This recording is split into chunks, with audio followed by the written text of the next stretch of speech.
Welcome to episode 13 of Free to Speak. Once again, I'm Bobby, and this is Paul. So, welcome back, Paul. Thank you. So, we're outside this time, Yeah, we tried to change the scenery. trying to change the scenery, mix it up a little bit. We've kind of been using almost the same background for everything, but And we thought probably it's boring, so yeah. Well, actually, it's just been the various sides of my apartment. So, we've had several with the curtain in the background, but then we've kind of switched it up in there. But maybe to give you something a little bit different, we're gonna be outside this time, and I think it's kind of better when we're outside. You think so, maybe, Paul? yeah, let's see how it goes. So we got an interesting comment, Paul, to our abortion videos. Yeah, a couple I saw. Couple, yeah. So I know we kind of finished up the topic of abortion last time, but we did get this comment. And this comment, Paul, takes me back to what I initially said when we started discussing the topic of abortion, and how I felt a little bit more uneasy about discussing abortion because it tends to be more divisive even within kind of political lines or within, philosophical lines. And I was kind of concerned because I think I mentioned that oftentimes the pro-choice people are unwilling to acknowledge the argument that a fetus is a human life. You can present all the evidence to them, but they just will not listen. And it's kind of pointless sometimes to debate with them or argue with them because they won't even acknowledge the point. They'll just sidestep it. So basically what we did, Paul, with our videos, we started out by acknowledging that the difference between the pro-choice and the pro-life camps is that the pro-life people believe or acknowledge that an unborn baby or a fetus is a human life, is a separate human life, and is not part of a woman's body. And the pro-choice people will argue that the fetus is a part of a woman's body, but in order to do that, they have to ignore all of the evidence that a fetus is a human life. So that's kind of how we started, and we kind of went through and tried to demonstrate how an unborn baby or a fetus is a human life, and how many of the motivations behind getting abortions are selfishly motivated by people who want all the benefits of sex without the responsibility associated with the consequences of sex. But then we also talked about that there are exceptions. Yeah. So we talked about we're willing to make exceptions in cases of rape, incest, and things like that. Maybe we need to explain why. Why we need to concede some exceptions. Yeah. Well, I think I did a little bit of that, if you want to add some of that. But I think I did a little bit of that in our videos of the past, because I was saying that I was willing to take that off the table, because one of the arguments that pro-choice people typically make is if you ban abortions, you're going to ban abortions for all these extreme circumstances too. I'm willing to acknowledge that there are exceptions to everything, because there are. There are exceptions to everything. So if we just take that off the table, these are only a small number of cases, maybe 1% to 2% fall into these exceptional cases. We take that off the table and we just acknowledge, yes, there are these exceptions, but the exceptions don't justify the rule. You can't go from there are these exceptional circumstances like rape and incest. You can't make a leap from that to just saying there should be abortion on demand. It's inside a woman's body, therefore she can do whatever she wants. It just doesn't logically follow. And I don't know if you wanted to maybe present more about that. Yeah, so about exceptions, I've talked about my experience working with war victims, and I know that especially for things like rape, many children have been born out of rape. So some ladies have braved whatever the pains of being raped and the trauma that comes with it, and they've still bore their children, and they've lived to love their children and cherish them, and they've lived to become good parents to their children, even with the absence of the fathers who are the rapists in question. But then I've also seen those who have really struggled because they couldn't abort, because let's say they were very traditional or they were very religious about it, and they've struggled with the children. They hate their children. They are mistreating the children because the child is a reminder of that very traumatic experience. So the child is more of a trigger to their emotional reactions to trauma that happened. The idea is that the bond between this mother and the child is really going to be strained, and the chances that the mother will love the child are quite minimal, much as they are there, especially given the idea of, engaging them in therapy. They're able to forgive their children, even though the children have no fault in what happened. They're able to move on and forgive them and appreciate them and know that these children are actually not the reason why, they were raped. Rather, they were just an outcome of, the bad incident. but then they're innocent. But over time, even these extreme cases, the parents have learned to love their children. So I like to talk about the medical implications. So if a doctor runs their test and maybe they think going on with the pregnancy is a risk pregnancy for the mother, or the mother will probably die, even before giving birth, or the child you might carry may not even live even after giving birth, then probably those are reasonable premises to actually abort. Right, reasonable premises. So, yes. Yeah, so I like that better. It's not necessarily mandatory that you should, but it's a reasonable premise. So yeah, you can logically listen. Our idea is if someone they engage in sex, they just go to the bar, they get high, they expose themselves, they sleep with a barman or they sleep with whoever, and then tomorrow they're like, oh damn, I'm now pregnant. Yeah. I don't want this baby. But then those are consequences of your reckless life. We tell men to man up, so I'll probably tell you to woman up and face the consequences of some of your actions. If you got high and let's say you signed the wrong check and then the company lost money, would you reverse that?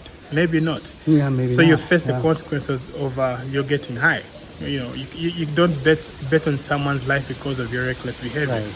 We also talked about there are alternatives, like adoption, for example, that there's no such thing as an unwanted pregnancy, at least in the U.S. I can't say about here in Uganda, but in the U.S. there's no such thing as an unwanted pregnancy because somebody wants that baby. Because there are more couples that want to adopt a child than there are abortions performed in the U.S. every year. So there's no such thing as an unwanted pregnancy.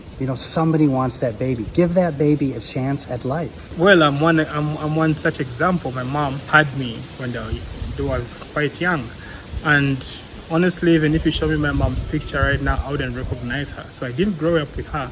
She wasn't ready to have a child, and when I was born, I was raised by my family, my paternal family.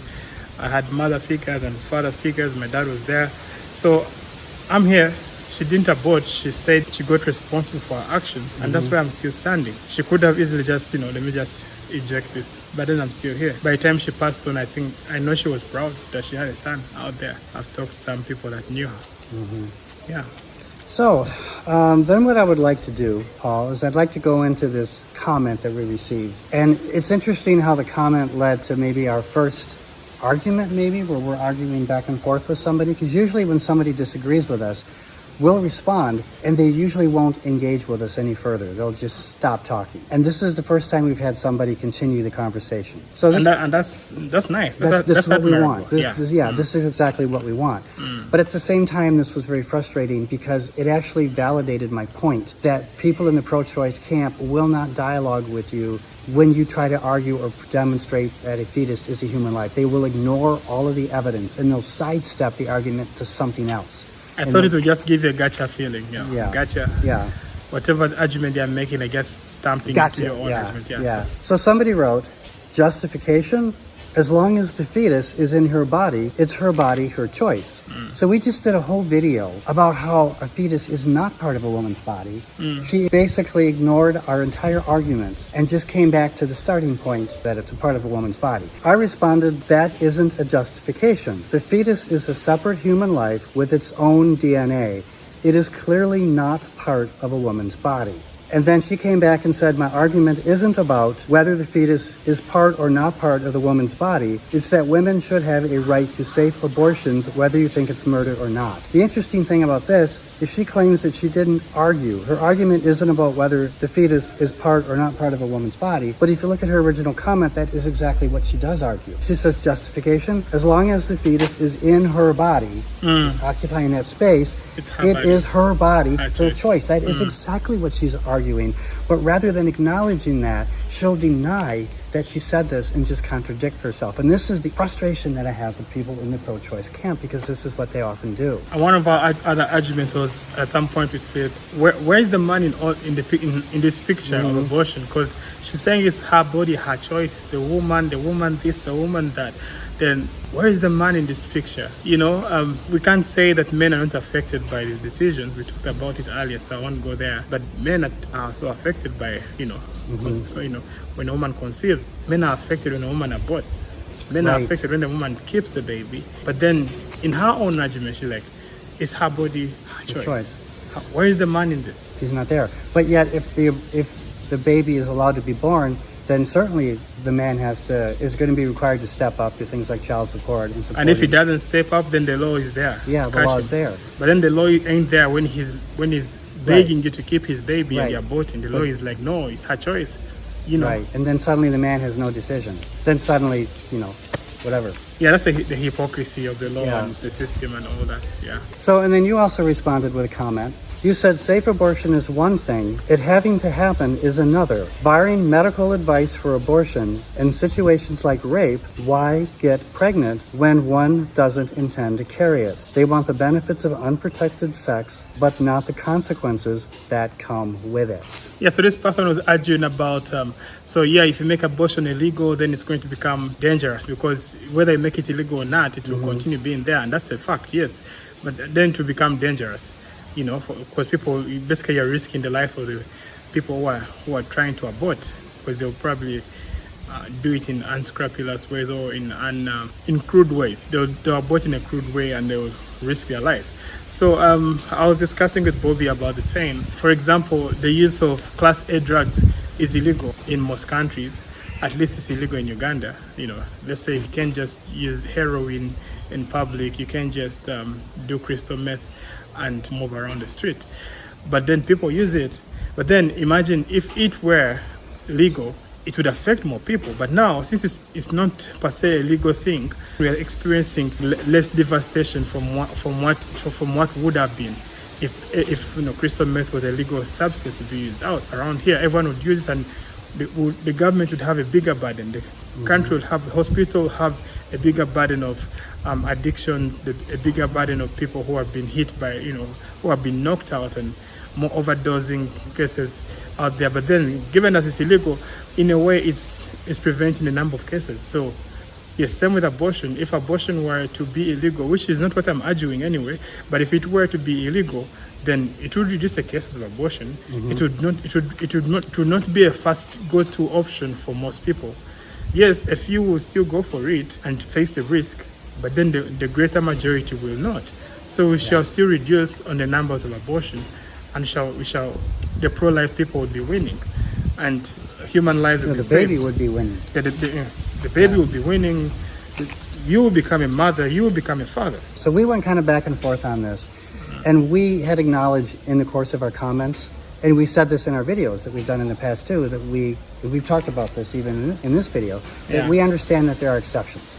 So we're not calling for all abortions, to stop. We understand that there are some exceptions to this, as we've already talked about. But in the case of rape, this person comes back and says, so does the life change in case of rape? Isn't it still a life? Why do you draw the line at rape? And so this person's kind of making this comment as if it's kind of a gotcha moment. Hey, I've got you in an inconsistency. I know, right? Even though we address this in our video, we're acknowledging that all babies, all fetuses are human lives, separate human lives. So it's not that we're not concerned even about aborting those kind of babies. It's just that we acknowledge that there are extraordinary circumstances that make the decision more complicated, but that we don't feel that these extraordinary circumstances justify creating a society of throwaway babies where people can just go out, have sex, be irresponsible, and then I'm going to just kill the baby and go on with my life as if nothing happened.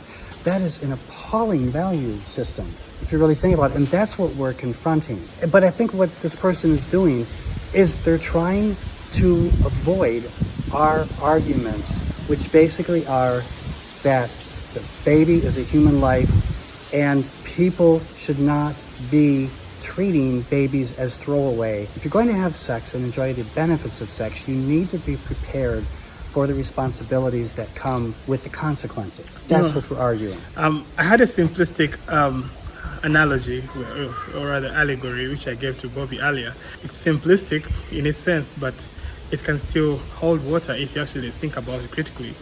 For example, if I choose to carry my son is let's say 5 years old or 2 years old, per se, 2 or 3 years old. I carry them on my head, and I'm moving around, and they pee on me. Yes, I'm carrying them; they're on my body, and I chose to carry this child on my head. So did I just throw them down because they peed on me? I just throw them down. Oh my God, this child has peed on me, so let me just throw them down and break them. You don't. Right. You still show them some respect, and show them love, right? Because they didn't ask to go to on your head. You chose to put them on your head, carry them up there. So if they pee on you, enjoy that music and take care of yourself, take care of the child. You'll still be arrested for throwing a child down Right. and breaking his arm or killing them, right? So it's the same thing. When you get pregnant, it's not the child's fault that you became pregnant. It's not your fault either. It's your responsibility. You became Yes. pregnant because you chose to have unprotected sex. So bear with the consequence. Yes, it's your body, just like it were my body to carry, which carried the child. And when I felt uncomfortable, I didn't just throw the child down. So it's your body. You used it in the way that you used it. Take responsibility. Carry the baby. It is what it is. How many cows do you see aborting? How many animals abort? When they get pregnant, it's done. When we make our arguments, people say they can listen to a video of 2 hours, and they're only looking for an inconsistency or a gotcha moment, like you said Right. earlier, and they are willing to throw away all the logical arguments that you've made before, the logical points you've made before. They'll just look at a gotcha moment. Just like one person here just came out and said, "Oh, okay, this one is forcing an accent." Oh yeah, we got to talk about that one too. Yeah, let's. Yeah. So yes, yeah, this guy. We is had a forcing- comment. Yeah, it's just Yeah, and yeah, about. they're like, "Oh, that black guy is forcing an accent." I'm like, "Oh, okay, so I'm forcing an accent. So how does that affect?" Yeah, The so we'll content. talk about that. What does it mean you're forcing an accent? Yeah, so yeah, apparently, when I speak the way I speak, they expect to speak in a more, in a tone or in an accent that sounds closer to my vernacular. But have you heard me speak my vernacular? You barely know me, so you don't know how I speak anyway. So you can't judge me by just watching. And well, who cares if you judge me? Because that doesn't add value or take away from me. As long as I can articulate my points, I speak my points and people understand it. That's all that matters. Unless you say my accent is not clear, you don't understand what I'm saying, then maybe I will have to work on it. I mean, Bobby is forcing an accent so that you can listen to him and understand. He has to tone down on his accent so he can speak to you, to many people like in Uganda, because many don't understand his American accent. Yeah. So he has to force it in a way, per se. But Right. yeah, so my response was more humorous because I didn't want to give negative attention to that. So I guess chose to smile about it. They still came up aggressive, but I guess Yeah. ignored that part. I think they were they wanted you to come back aggressively. They wanted some. Yeah, sort so they want you to digress from the point and they drag you away from what you're trying to talk Right. about. But then we won't let that happen. So Right. we should, I guess, proceed. So everyone that's trying to pull us away from the main issue, we're pulling back to the main issue that a fetus is a separate human life that is worthy of life. Don't treat it lightly by living in a way that's going to lead to you getting pregnant and then you having to throw the baby out because you're not prepared or not wanting to care for that child. I don't want this to be like a judgmental thing. For those that have fallen into this, we're not here to judge, we're not here to condemn, we're not here to judge or condemn you if you've had an abortion. I know I've said before, I don't support laws that would punish women who have had abortions. We're both Christians, we both believe in forgiveness, we both believe in grace if you've been through this sort of thing. So we're not here to condemn, we're not here to judge, but what we're trying to do is encourage people to work towards creating a society where our values are not throwaway babies, where we can just live in such a way and there's no consequences because we can just throw the baby out.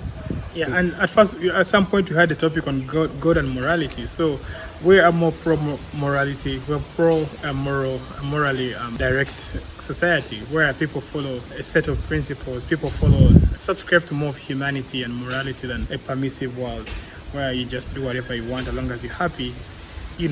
We see where that has taken us. More people are divorcing, more relationships are not working out because if I'm happy, I stay. If I'm not happy, I go. Who does that? Your parents, or at least your great-grandparents, didn't do that. They stayed and they made the relationship work. You don't just stay for convenience.